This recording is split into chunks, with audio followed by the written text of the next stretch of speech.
Okay, as you can see, this ad account is spending $400 a day, and this video is basically going to be me showing you exactly what campaign structure I'm using and the strategy so that you can hopefully spend up to this amount and potentially even more.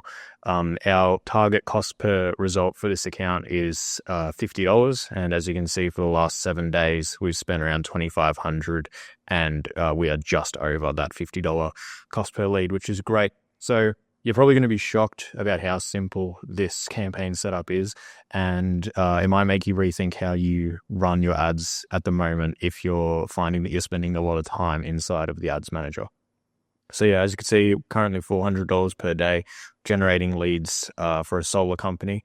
And yeah, let's just get into it. So the first thing with your campaign setup is you're always going to be running CBO. You're basically going to use this because Facebook is going to allocate the budget to the ads that are most likely to perform. If you do ABO, you're not going to do that because you're going to be forcing budget in places that Facebook maybe otherwise would not have forced that budget because you're not using CBO. So always use CBO. Don't try and manage your budget too closely with your ad sets. And yeah, this is basically something that never changes for any client. So this is something that is consistent across every single campaign I'm running, which is probably over like 25 campaigns at the moment across all of my accounts. The next thing that you're going to do is on your ad set level. This is how you're going to set up your page. And what you're going to do is every ad set, you're going to turn dynamic creative on, and your audience is going to be original audience option. And so we're not using this feature here, Advantage Plus Audience. The reason that you're not going to use Advantage Plus Audience is because Advantage Plus Audience does a lot more retargeting than original audience options. And Facebook have made this very clear that this is how it works. You might think that that's good, but generally what happens, and part of the reason that this promotional thing tells you that it will make your results 33% better, is since it focuses heavily on retargeting, it means that your ads get served to people much more frequently, which means your results are good and often better than your original audience options for the first 7 days. But then after the 7 days is done, all of a sudden your results start to tank and you're not seeing as good of results as you would if you had just used original audiences the whole time. I always use original audience because it basically shows your ads as much to new customers as possible. So people that haven't seen your ads, people that haven't bought from you. And that's going to allow you to expand your audience, get cheaper CPMs because people are seeing your ads less often, which means they're less bothersome to people. And Facebook will give you a better price to your CPMs for that, which overall brings down your cost per result over a long period of time. Because again, using Advantage Audience, you can get cheap wins, but we don't want that. We want consistent results and things that last a long time. And so you want your audience option to be able to scale as much as possible and basically serve as many people as possible.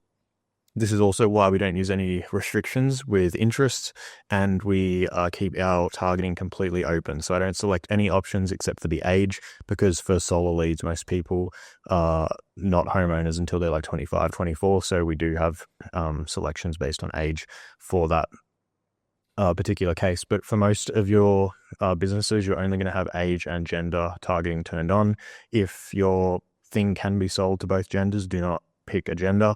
If it's a specifically female product, you probably do want to have females selected. However, you're going to miss out on gifts and things like that from males occasionally, depending on the product as well.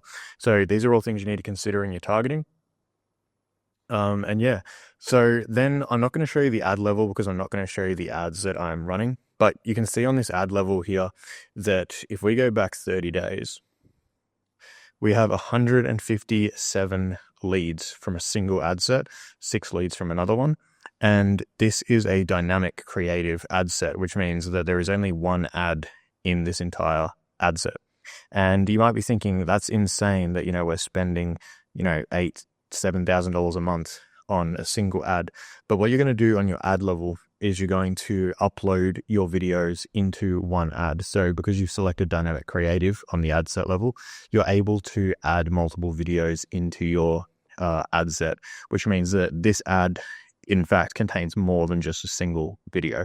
So this is basically how you're going to be able to scale, because you're going to group your videos by the sort of type of filming location or audience that you're addressing. So maybe you filmed one batch of ads, you put all of that batch into a single ad, dynamic creative ad.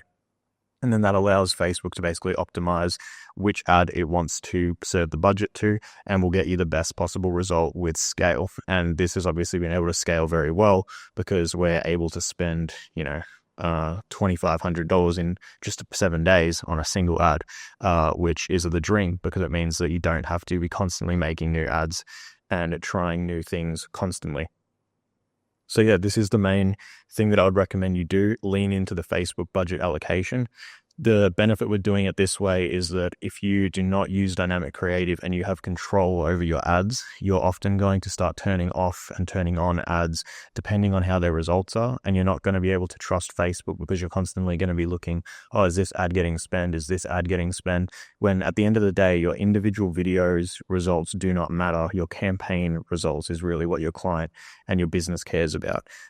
So it doesn't matter if, all of your leads come from one ad or if they come separately from 10 different ads and they're all equally getting spent.